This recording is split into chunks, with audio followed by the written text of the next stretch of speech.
Good morning বন্ধুরা, সবাই কেমন আছো? আশা করছি ভালো আছো।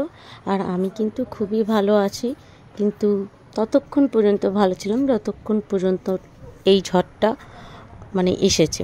তো যাই হোক, মানুষ তো আর কখনো জেনে বসে থাকে না যে মানুষের কখন বিপদ আসে।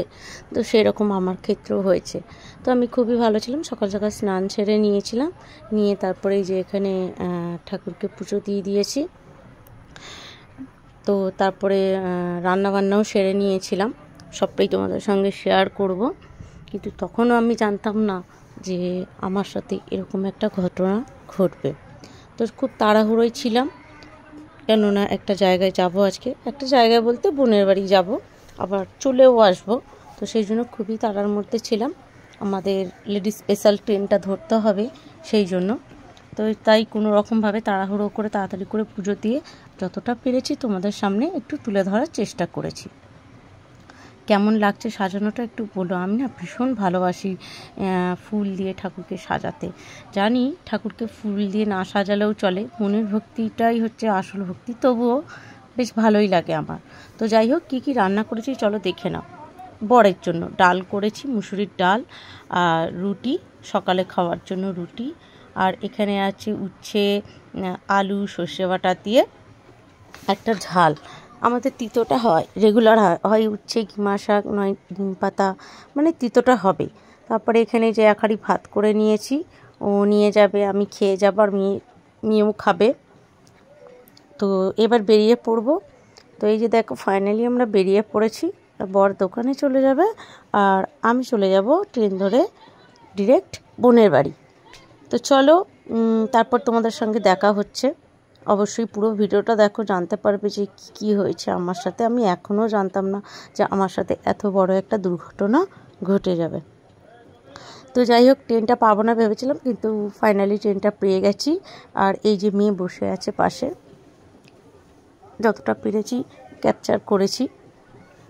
তো চলো, তারপরে এই যে বোনের বাড়ি পুরো চলে এসেছি। আর এই যে এটা আমার ডোরেমন দুধো বাচ্চা, এটা হ্যাঁ দেখো, ফোনটা নেওয়ার জন্য কীরকম করছে দেখেছো। যাই হোক, আমি একটা দরকারি এসেছিলাম, কিছু পার্সোনাল দরকারে, সবটা তো আর শেয়ার করা যায় না, সেই জন্য। তো এই যে দেখো, হাঁচি দিচ্ছে, এই যে বোন চলে এসেছে। আর ওই যে জানলা দিয়ে পাশের বাড়ি একটা বাচ্চা, ও কি মারছে, বোনের ছেলেকে ডাকছে, কিন্তু ও তো এখন ফোনের দিকে নজর, ওর এখন কোনো দিকে হোশ নেই, ফোনের নেশা, এই এখন থেকেই ফোনের নেশা। আর এই যে কাকা চলে এসেছে, কাকা কালকে চলে এসেছে আগে থেকে, যদিও আমাকে নিয়ে আসার কথা ছিল, কিন্তু আগে থেকেই কাকা চলে এসেছে। আর নিচে এই যে শ্বশুর বসে আছেন, বোনের শ্বশুর। আর এইদিকে দেখো, ও কত দুষ্টু করছে দেখেছো, দেখো দেখো মুখের ভাবটা দেখো, কত দুষ্টু করছে। শুধু ফোনটা নেবে, হ্যাঁ শুধু ফোনটা নেবে, আর কিচ্ছু না। তো তখনও আমি জানতাম না যে আমার সঙ্গে এরকম কিছু হবে বা হতে পারে। ঠিক আছে, পুরো ভিডিওটা দেখো, জানতে পারবে। তো যাই হোক, এখানেও খুব কি বলবো, দুষ্টুমি করছিল। তো আর বেশিটা এখানে ভিডিও করতে পারলাম না, যতটা পেরেছি ক্যাপচার করেছি। তো দেখতেই পাচ্ছি কীভাবে কোল থেকে টেনে হিঁচড়ে নেমে উঠে আসছে, ফোনটা নেবে বলে শুয়েই পড়েছে লাস্টে। দেখো, তোমরা দেখতেই পাচ্ছ, দেখেছো কীরকম দুষ্টু করছে, ভীষণ দুষ্টু করছে, ভীষণ। ও ফোনটা নেবে, আর আমি ভিডিও করছি, ও দেখছে, ওকে তো দেখা যাচ্ছে, ওই জন্য কি বলে, বাচ্চাকে দেখতে পাচ্ছে তো, কিন্তু তো বুঝতে পারছে না যে এটা কি। একবার ভাবছে আরে এটা তো আমি, আবার ভাবছে এখানে আমাকে কি করে দেখা যাচ্ছে। তো যাই হোক, অনেক বকবক করলাম, অনেক কথা বললাম। তো দুপুরে খাওয়াটা সেরে নেবো এখানেই। দুপুরে তো খাওয়া হয়ে গেছে, আর খাওয়ার পরে বোনের ফ্রিজে একটু কি ছিল, চিকেন কাটলেট না কি বললো, আমি ঠিক জানি না, ভুলে গেছি। তো বললো আচ্ছা ফ্রিজে আছে রাখা, দিদি ভেজে খেলে খেয়ে নে। তো 4 পিস ছিল, ওরা আগের দিনকে খেয়ে নিয়েছে, আর আমার জন্য 4টে রেখে দিয়েছে, আমার জন্য 2টো, মেয়ের জন্য 2টো। আমি বলে দিচ্ছিলাম যদিও যে ফ্রিজে রেখে দেবে, আমি গিয়ে ভেজে খাবো। তো এই যে ভাজছি, 2টো ভাজা হয়ে গেছে, আর এই যে 2টো এখনও ভাজা হয়নি, প্লেটে রাখা রয়েছে। তো ভালোই হয়েছিল, এটা খেতে খুব একটা খারাপ লাগেনি।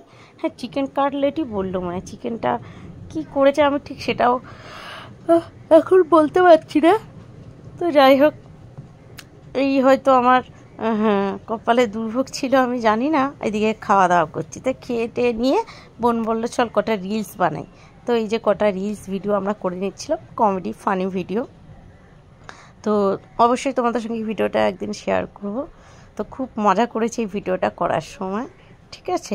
তখনও জানতাম না যে এরকম একটা দুর্ঘটনা আমার সঙ্গে ঘটবে। তো কি হয়েছে, কি ঘটেছে সবটা জানতে পারবে, আমি সবটাই এখানে ক্যাপচার করেছি। তো তারপর আমি বাড়ি চলে এসেছিলাম এই ভিডিও করার পর। তো আমাদের এখানে বাজি প্রতিযোগিতা ছিল। তো এই যে দেখতে পাচ্ছ প্রচণ্ড কী সুন্দর বাজি প্রতিযোগিতা হচ্ছে। এই বাজি প্রতিযোগিতা দেখাটাই ছিল আমার জীবনের সবথেকে বড় কাল। তো জানতাম না, তো একটু শরীরটা একটু খারাপ করছিল, আমার প্রচণ্ড শ্বাসকষ্ট মতো হচ্ছিল, কিন্তু কাউকে বুঝতে দিইনি। তো এখানে একটু ঘুগনি অর্ডার করেছিল, কাকা ছিল, বাবা ছিল, আমার বর ছিল, মেয়ে ছিল, আর এই যে মা কিনছে ঘুগনিটা। তো ঘুগনিটা খুবই টেস্ট হয়েছিল, কিন্তু আমি শেষমেশ পর্যন্ত ঘুগনিটা পুরোপুরি খেতে পারিনি, কারণ তার আগেই আমার সঙ্গে দুর্ঘটনা ঘটে গেছে, মানে খেতে। আর ঘুগনিটা সত্যি খুব ভালো বানিয়েছিল। আমি এত জায়গায় ঘুগনি খাই, এতটা ভালো লাগেনি, কিন্তু এই ঘুগনিটা ভালো ছিল, কিন্তু ঘুগনিটা আমি পুরোপুরি খেতে পারিনি। যে এই বাবা, কাকা, আমার বর সব ওরা কথা। তো বন্ধুরা, অনেক কষ্টে আমি ভয়েসটা করতে বাধ্য হলাম। আমি তো কোনোদিন হয়তো নাচ তো দূরের কথা, হয়তো হাঁটতেও পারবো।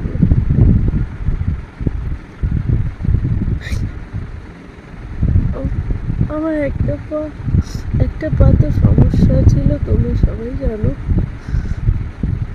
আর একটা পা আমার